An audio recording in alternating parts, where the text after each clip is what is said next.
வணக்கம். நான் உங்கள் அம்மா சமையல் மீனாட்சி. இன்றைக்கி ஒரு முக்கியமான விஷயம் உங்களுக்கு சொல்ல போகிறேன். என்னன்னு கேட்டிங்கன்னா, நிறைய பேர் அம்மா சமையல்னு இன்னொரு சேனல் இருக்குது, நாங்கள் போயிட்டு அதில் திரும்பி வந்துடுறோம், உங்கள் குரல் இல்லை, உங்கள் மூஞ்சி இல்லை, அதனால் வந்துடுறோம் அப்படின்னு நிறைய பேர் சொல்லியிருக்கீங்க. கண்டிப்பாக என்னோடய அம்மா சமையல், அம்மா வீட்டு சமையல், மாம்ஸ் குக்கிங் மூணுலேயுமே என்னோடய பையன் ஃபோட்டோ முன்னாடி வரும். அந்த மூணு தான் என்னோடய சேனல். அதை நீங்கள் பார்த்துக்கங்க, சப்ஸ்கிரைப் பண்ணிக்கோங்க, பெல் பட்டனையும் அமைக்கிக்கோங்க. இன்றைக்கி நம்ம என்ன பண்ண போகிறோம் அப்படின்னாக்கா, ஒரு லஞ்ச் மெனு தான், வெஜிடேரியன் தான் நம்ம பண்ண போகிறோம். நம்ம புளிக்கரணியை வச்சு ஒரு புளிக்குழம்பும், மாதுளை பழத்தை வச்சு ஒரு ரசம், அதுக்கப்புறம் மாங்காய் இஞ்சியை வச்சு ஒரு துவையல், பீட்ரூட் மிளகு பொரியல். இது பார்த்திங்கன்னா பாதி பத்தியமாக சாப்பிட்றவங்களுக்கு, வயசானவங்களுக்கு எல்லாருக்குமே இது யூஸ்ஃபுல்லாக இருக்கும். இதில் செய்கிற எல்லாமே வாங்க எப்படி செய்கிறதுன்னு பார்க்கலாம். புளிக்கரணை புளிக்குழம்புக்கு தேவையான பொருட்கள்: புளிக்கரணை பாருங்கள், ஒரு 1/2 கிலோவுக்கு வேக வச்சு உரித்து எடுத்திருக்கேன். மிளகாத்தூள் பார்த்திங்கன்னா ஒரு 7 ஸ்பூன். ஏன்னு கேட்டிங்கன்னா ஒரு 8 பேருக்கு வைக்க போகிறேன், அதனால் ஒரு 7 ஸ்பூன் குழம்பு மிளகாத்தூள் வச்சுருக்கேன்.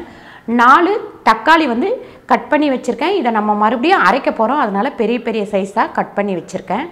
எண்ணெய் தேவையான அளவு, உப்பு தேவையான அளவு, மஞ்சத்தூள் 1/2 ஸ்பூன், சின்ன வெங்காயம் ஒரு 150 கிராம், புளி பார்த்திங்கன்னா ஒரு 100 கிராம் புளி கரைச்சி வச்சுருக்கேன் திக்காக, கருவேப்பிலை தேவையான அளவு. பீட்ரூட் மிளகு பொரியலுக்கு தேவையான பொருட்கள் பாருங்கள். பீட்ரூட் நல்லா 1 கிலோ பீட்ரூட்டு 8 பேருக்கு நான் இது சமைக்க போகிறேன். இந்த மாதிரி நீட்டு வாக்கில் கட் பண்ணி வச்சுருக்கேன். கொஞ்சம் வயசானவங்க இருந்தால் நீங்கள் இதை பொடியாக கூட கட் பண்ணிக்கலாம். பீட்ரூட் 1 கிலோ, மிளகுத்தூள் 2 ஸ்பூன், பூண்டு பார்த்திங்கன்னா ஒரு 15 பல்லு கிட்டத்தட்ட தட்டி வச்சுருக்கேன். எண்ணெய் தேவையான அளவு யூஸ் பண்ணிக்கலாம், உப்பு தேவையான அளவு யூஸ் பண்ணிக்கலாம். மாதுளை ரசத்துக்கு தேவையான பொருட்கள் பாருங்கள். மாதுளம்பழம் ஒரு 2 பழம் நான் எல்லாத்தையும் எடுத்து வச்சுருக்கேன். லெமன் 1 லெமன் கட் பண்ணி வச்சுருக்கேன். பூண்டு ஒரு 7-8 பல்லு தோலோடவே தட்டி வச்சுருக்கேன். கொத்தமல்லி நமக்கு தேவையான அளவு யூஸ் பண்ணிக்கலாம். 2 ஸ்பூன் ரசப்பொடி, பெருங்காயப்பொடி 1/2 ஸ்பூன், கடுகு உளுந்து 1/2 ஸ்பூன், பச்சை மிளகாய் ஒரு 3 பச்சை மிளகாய் கீறி வச்சுருக்கேன். எண்ணெய் தேவையான அளவு, உப்பு தேவையான அளவு.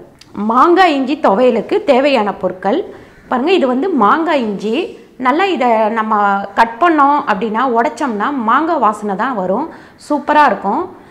இது 150 கிராம் மாங்காய் இஞ்சி, காஞ்ச மிளகாய் ஒரு 10 காஞ்ச மிளகாய் வச்சுருக்கேன், 2 ஸ்பூன் உளுந்து, 1/2 ஸ்பூன் பெருங்காயப்பொடி, 1/2 முடி லெமன் வச்சுருக்கேன், கடுகு உளுந்து 1/2 ஸ்பூன், உப்பு தேவையான அளவு, எண்ணெய் தேவையான அளவு.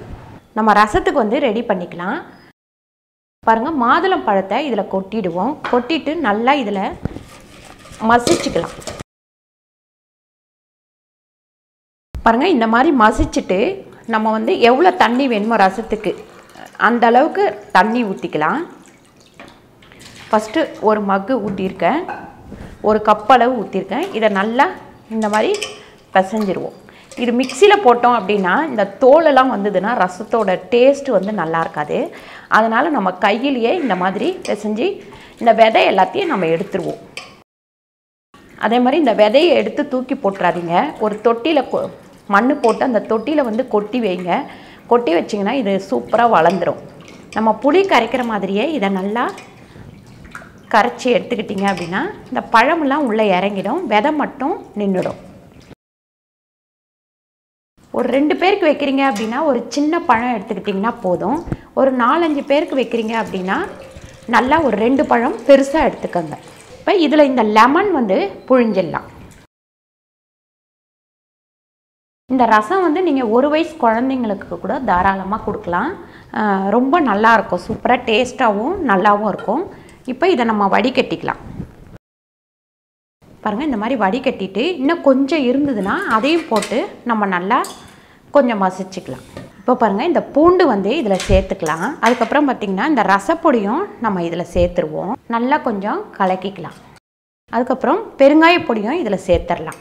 எல்லாமே சேர்த்து நல்லா கலக்கிடலாம். உப்பு ஒரு 3/4 ஸ்பூன் அளவுக்கு உப்பு போடுறேன். உப்பும் சேர்த்தாச்சு. இப்போ அடுப்பில் வச்சு நுர கட்டுற அளவுக்கு வந்தோடனே இதை இறக்கிடுவோம். பாருங்கள், இப்போ ஃபஸ்ட்டு நம்ம ரசம் தாளிச்சிக்கலாம். பாருங்கள், 1 ஸ்பூன் அளவு எண்ணெய் போட்டால் போதும். எண்ணெய் நல்லா காயட்டும். எண்ணெய் நல்லா காஞ்சிடுச்சு. இப்போ கடுகு, உளுந்து, வெந்தயம் போட்டுக்கலாம்.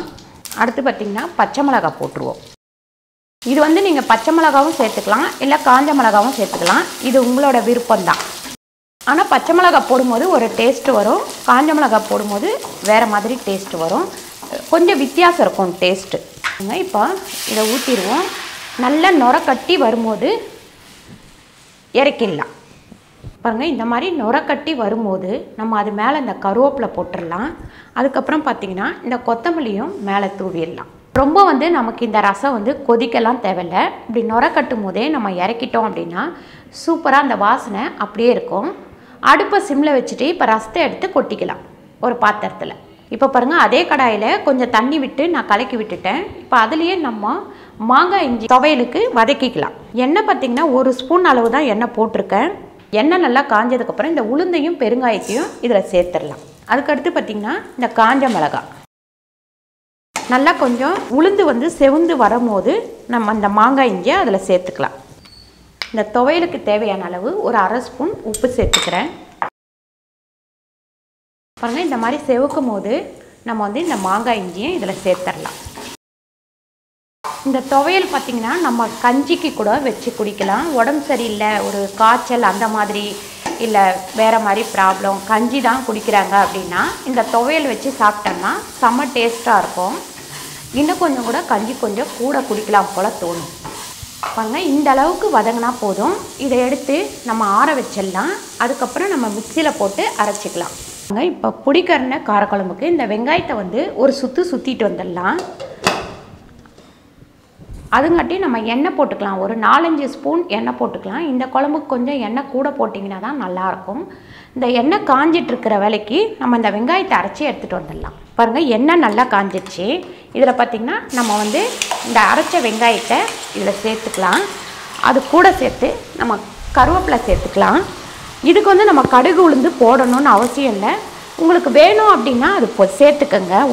ஒரு சிலருக்கு கடுகு உளுந்து இருந்தால் தான் பிடிக்கும் பார்க்குறதுக்கு. நான் இது கடுகு உளுந்து சேர்க்காம வெங்காயம், தக்காளி, கருவேப்பிலை போட்டு வதக்கணும் அப்படின்னா அது ஒரு டேஸ்ட் நல்லாயிருக்கும். பாருங்கள், இது வதக்கிட்டு இருக்கிற வேலைக்கு நம்ம தக்காளியும் அரைச்சி எடுத்துகிட்டு வந்துடலாம். பாருங்கள், இந்த வெங்காயம் வதங்கிட்டு இருக்கும் போதே நம்ம இதில் மஞ்சத்தூளை சேர்த்துக்கலாம். அதுக்கப்புறம் பார்த்திங்கன்னா இந்த அரைச்ச தக்காளியும் இதில் சேர்த்துக்கலாம். இது நல்லா வதங்கிட்டு இருக்கும் போது நம்ம இதுக்கு குழம்புக்கு தேவையான அளவு உப்பு போட்டுக்கலாம். ஒரு 3/4 ஸ்பூன் உப்பு போட்டிருக்கேன். இந்த புடிக்கரணையை நம்ம அடிக்கடிக்கு சேர்த்துக்கிட்டோம் அப்படின்னா மூல நோய் உள்ளவங்களுக்கு இந்த புடிக்கரணை அவ்வளோ யூஸ்ஃபுல்லாக இருக்கும். அவங்க சாப்பாட்டில் அடிக்கடிக்கு இந்த புடிக்கரணையை சேர்த்துக்கலாம். பாருங்கள், இதை நம்ம போட்டு நல்லா வதக்கிக்கலாம். புடிக்கரணையை நீங்கள் வேக வைக்கும் போது கொஞ்சோண்டு லெமனோ இல்லை உப்போ கொஞ்சம் போட்டு வேக வச்சிங்க அப்படின்னா அந்த காரல் மாதிரி அது வரவே வராது. இது நல்லா வதங்கிட்டு இருக்கும் போது இதில் நம்ம குழம்பு மிளகாத்தூளை சேர்த்துக்கலாம். இவ்வளோ மிளகாத்தூளா அப்படின்னு கேட்பீங்க. நான் இந்த குழம்பு 8 பேருக்கு வைக்கிறேன். அதனால் ஒரு 7 ஸ்பூன் மிளகாத்தூள் சேர்த்துருக்கேன். பாருங்கள், இப்போ இந்த புளி தண்ணி கரைச்சி வச்சுருந்தேன், அதை போட்டுடலாம்.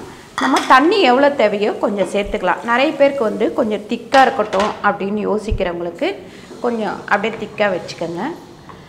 கொஞ்சம் தண்ணியாக இருந்தால் பிடிக்கும் அப்படின்றவங்களுக்கு தண்ணி கொஞ்சம் சேர்த்துக்கலாம். பாருங்கள், ரொம்ப திக்காக இருக்குது. இன்னும் கூட கொஞ்சம் தண்ணி சேர்த்துக்கலாம். புளி நான் நல்லா கரைச்சி வடிகட்டி வச்சுருக்கேன். ஏன்னா மண் இருக்கும், அதனால் கரைச்சி வடிகட்டிட்டோம்னா இன்னும் கொஞ்சம் நல்லது. இப்போ இந்த குழம்பு நல்லா கொதிக்கட்டும். இப்போ இந்த மாங்காய் இஞ்சி துவையல் அரைச்சி எடுத்துக்கலாம். இதில் பாருங்கள், இந்த லெமனை புழிஞ்சிடலாம். நான் ஏற்கனவே கொட்டை எடுத்து வச்சுருக்கேன், அதனால் இந்த லெமன் இப்போ அப்படியே புழிஞ்சிடலாம். பாருங்கள், இப்போ மாங்காய் இஞ்சி துவையல் ரெடி ஆயிடுச்சு. இதை நம்ம அடுத்து தாளிச்சிக்கலாம். இப்போ பாருங்கள், மாங்காய் இஞ்சி நம்ம வதக்கின அதே கடாயிலேயே இப்போ தாளிச்சிக்கலாம். மாங்காய் இஞ்சி பாருங்கள், கடுகு உளுந்து இதில் போட்டுடலாம். இப்போ இதில் கொஞ்சம் கருவேப்பிலை சேர்த்துக்கலாம். இப்போ இதை இதில் சேர்த்துடலாம். மாங்காய் இஞ்சி துவையல் ரெடி ஆயிடுச்சு. இப்போ நம்ம இதில் பீட்ரூட் தாளிச்சிக்கலாம். பாருங்கள், ஒரே கடாயில் நம்ம 2-3 வேலையை பார்த்தாச்சு.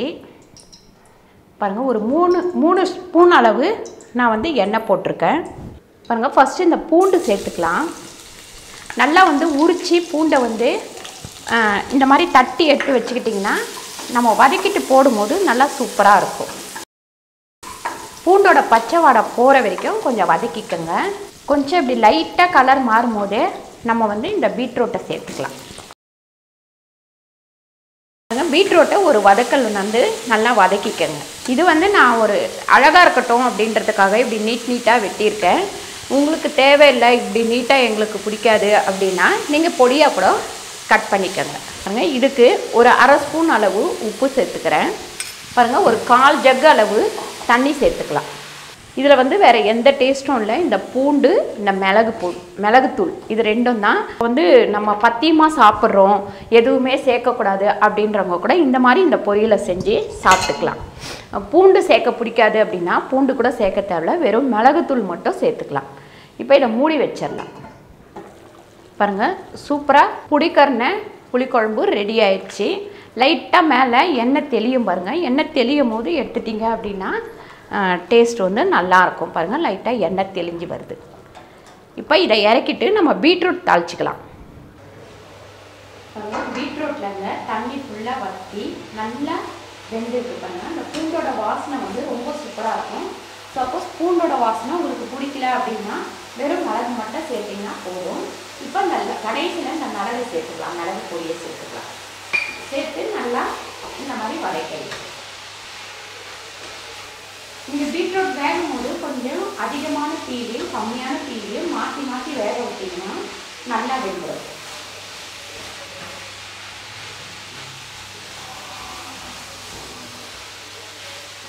இப்போ பீட்ரூட் பொரியலும் ரெடி ஆயிடுச்சு. சீக்கிரமாக நம்ம வந்து ஒரு 1/2 அன் ஹவர்லேயே ஒரு லஞ்சு மெனு ரெடி பண்ணிட்டோம்.